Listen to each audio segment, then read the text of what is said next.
This is a T cell. A T cell is a white blood cell that lives in our body. This guy is part of our immune system. He fights viruses and keeps us from getting sick. We have lots of them.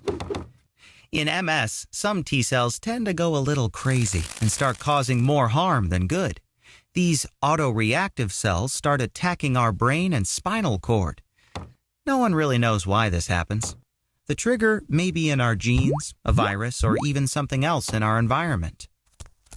With a few little tricks, T cells can wiggle out of our bloodstream and get into our brain and spinal cord, where they can cause major trouble.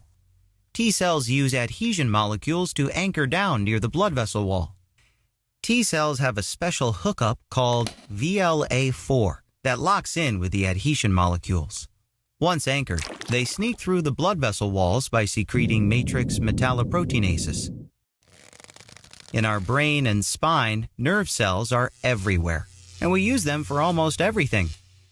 Walking the dog, eating dinner, playing soccer. We constantly use our nerve cells to send signals from our brain to our body. This is the myelin sheath. Myelin wraps around the nerve cells, neurons, to allow messages to travel to and from your brain super fast.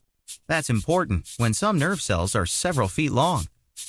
Once the autoreactive T cell recognizes that myelin is near, all havoc breaks loose.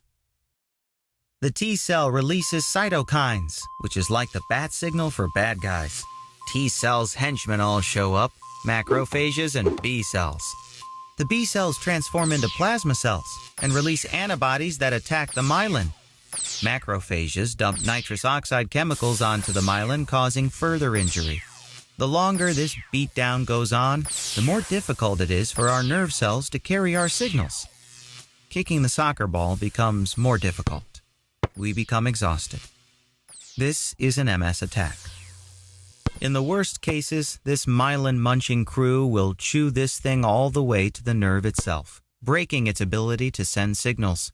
To keep that from happening, we need to repair that myelin coating before the bad T cells come back. Our body does this with oligodendrocyte. This cell, Ollie, will wrap arms and legs around and around the nerve cells to make new myelin.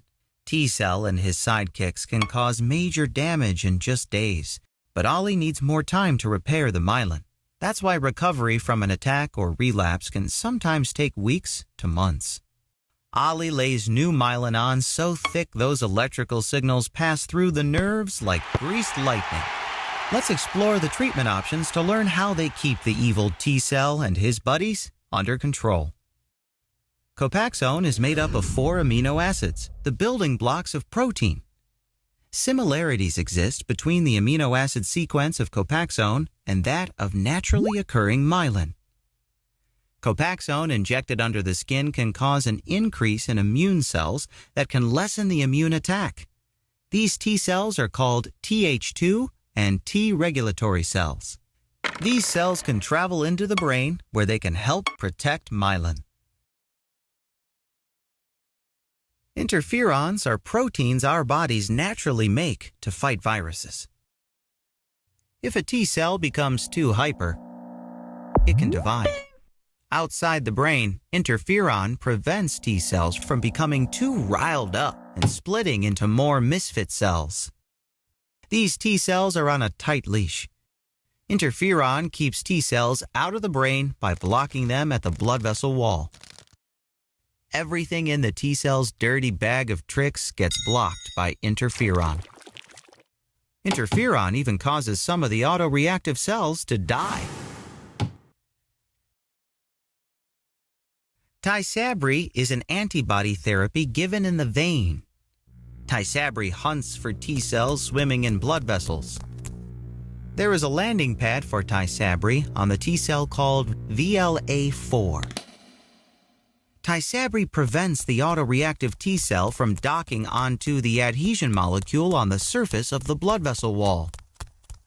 The evil T cell can't cross the blood vessel wall and never gets into the brain and spinal cord.